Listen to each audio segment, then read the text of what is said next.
So for our two readings this evening, you may be seated. I am going to start with a small piece of Esther. You are going to come to know this is my favorite book of the Bible. Esther spoke to Hathach and gave him a message for Mordecai. All the king's servants and the people of the king's provinces know that if any man or woman goes to the king inside the inner court without being called, there is but one law: to be put to death. Only if the king holds out the golden scepter to someone may that person live. I myself have not been called to come into the king for 30 days. When they told Mordecai what Esther had said, Mordecai told them to reply to Esther, "Do not think that in the king's palace you will escape any more than all the other Jews. For if you keep silent at this time, relief and deliverance will rise for the Jews from another place, but you and your father's family will perish. Who knows? Perhaps you have come to royal dignity for just such a time as this." Then Esther said in reply to Mordecai, "Go, gather all the Jews to be found in Susa and hold a fast on my behalf, and neither eat nor drink for 3 days, night or day. I and my maids will also fast as you do. After that, I will go to the king, though it is against the law. And if I perish, I perish." Mordecai then went away and did everything as Esther had ordered him. And then we are going to continue again with Matthew chapter 6. Jesus said, "And whenever you fast, do not look somber like the hypocrites, for they mark their faces and show others that they are fasting. Truly I tell you, they have received their reward. But when you fast, put oil on your head and wash your face, so that your fasting may not be seen by others, but by your Father who is in secret. And your Father who sees in secret will reward you."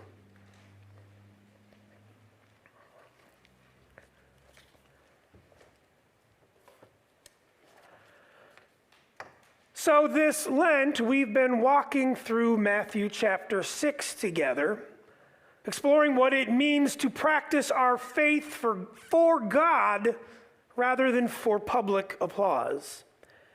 In week 1, we looked at almsgiving, or giving without announcing it, and in week 2, we explored private prayer. And now we arrive at the third spiritual practice that Jesus spoke about: fasting. Just like I just read, whenever you fast, do not look somber like the hypocrites. See, once again, Jesus confronts the same temptation, the desire to be noticed, to be praised, to have our spiritual devotion recognized and applauded by other people. Now, the hypocrites he was speaking about made sure everybody knew that they were fasting, right? They walked around looking miserable, with their appearance all disheveled. It's as if they're saying, "Look at me. Look how spiritual I am. Look at my sacrifice." Now, hopefully you are picking up on the theme by now, but that's not what Jesus is instructing us to do, is it? Jesus tells us instead to clean up our appearance and let nobody know. It's a continuing pattern of giving in secret, praying in secret, and now fasting in secret. Tonight, I want us to focus much less on the how of fasting and more on the why. Why do we fast?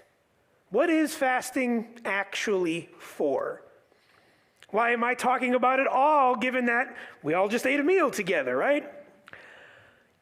Well, to answer those questions, we need to go back centuries before Jesus. The Jewish people are living in exile in Persia, and a plot has been hatched to kill them all. simply because of their ethnicity. Esther, a Jewish woman who has become queen, although nobody knows that she's Jewish, is the only one positioned to intervene. Her cousin sends her an urgent message. Go to the king, plead for your people. All well and good, but there's a problem, which she explains. All the king's servants and all of the people of the king's provinces know that if anyone goes to the king's inner court without being called, there's just one law. All alike are to be put to death. And she hasn't been called. So Esther faces here an impossible choice. Approach the king uninvited, well, that could mean her death. But to do nothing, that'll mean the death of all her people. She needs courage. Not the kind that you just find on your own, but she needs the kind of courage that only comes from beyond yourself. Esther needed that divinely buoyed courage. So what does she do? She sends word back to Mordecai. She says, go, gather all of the Jews and hold a fast on my behalf, and I and my maids will also fast. And after that, I'll go to the king. We'll see what happens. But notice what Esther doesn't say. She doesn't say, pray that the king will be in a good mood. She doesn't say, fast so that God will help the king change the law. She says, fast on my behalf. The fasting in this case was a fasting of preparation. It's spiritual conditioning for a moment that is going to require her to literally risk everything. For 3 days, Esther fasts in secret, in her chambers, with her maids, away from public view. Then, strengthened by something that is beyond herself, she approaches the throne.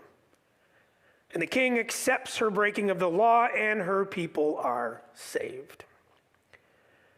Her story is so much cooler than that, so much richer than that. But tonight I do have other things to discuss. Her fast wasn't about discipline, right? It wasn't discipline for discipline's sake. It wasn't about her proving her piety. It was about preparing herself for a moment that required courage that she didn't exactly possess.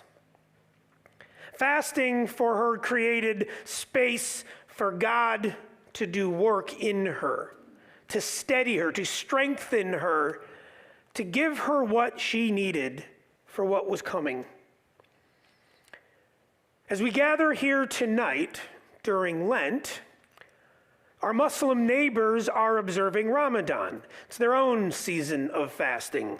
And beautifully and incredibly rarely, this year, Ramadan began on Wednesday, February 18th, Ash Wednesday.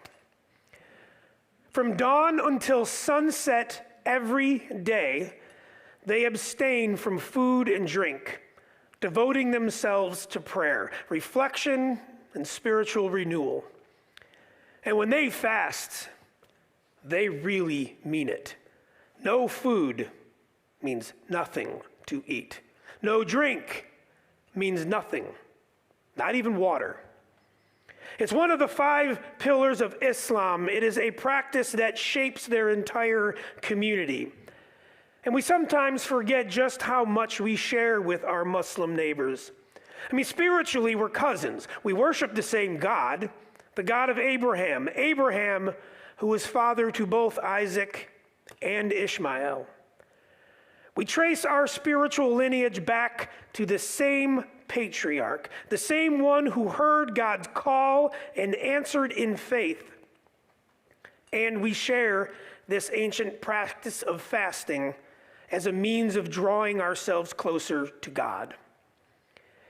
In both traditions, fasting isn't really about self-denial for its own sake. It is about creating a sacred space, a space for God to do work, a space for our prayers to deepen, space for clarity to emerge. It's all about recognizing our dependence on God for everything, even on our daily bread. When we voluntarily set aside what sustains us physically, we become more aware of our need for what is going to sustain us spiritually. During Ramadan, Muslims fast as an act of worship, as a means of purification, and as a preparation for faithful living. The parallel to our Christian fasting is profoundly similar. We also fast as an act of worship, and we also seek purification and a spiritual clarity. Just like our Muslim neighbors, we are preparing ourselves, preparing for moments when we need courage, preparing for actions that require more than our own strength, preparing to be the people that God is calling us to be. This shared practice across our Abrahamic traditions reminds us that we are not alone in seeking God through just a little self-denial. We're part of this much larger story, this much wider family of faith. And fasting has been, for me, a way of preparing myself to do something public and potentially risky. In August of 2025, an Egyptian man named Ayman Solomon was detained by immigration authorities in Cincinnati. Ayman had lived here in the United States for more than a decade as a legally present person allowed to live here under his asylum status. He was a faithful member of the Clifton Mosque. He was a man known for his kindness and his devotion to his community. He worked as a chaplain at Children's Hospital, helping people and praying with them and for them, regardless of their religious affiliation. Well, after showing up for a routine check-in with those managing his status, he found himself caught up in the machinery of our immigration system. He was unjustly held in detention, facing a very real possibility of returning to Egypt, a place where his life was very much at risk, which is why he had asylum in the first place. And of course, the Muslim community rallied around Ayman, but something else happened too. Worship leaders from across Cincinnati, representing multiple faith traditions, began gathering outside the Clifton Mosque for prayerful vigils as an act of faith, of prayer, but also as a protective barrier to anti-Muslim hate. Atheists, Buddhists, Sikh, along with Christians, Muslims, Jews, and members of the Baha'i faith, the four faiths that worship the God of Abraham, we stood together, bearing witness, refusing to let Ayman be forgotten or have his community face this alone. I was there, in my collar, holding signs of support as a way of connecting prayerfully with Ayman during his detention. And each time I felt hunger, I prayed for him. Each time I wanted to eat, but I chose not to, I remembered that he was confined, separated, and suffering an injustice. The fasting became a way of bearing his burden with him, of staying connected to his situation. But it was more than just that. The fasting prepared me. It prepared me to show up at those vigils. It prepared me to speak out when speaking out felt risky. Prepared me to stand in solidarity across religious lines when some people in my own congregation questioned whether or not it was appropriate.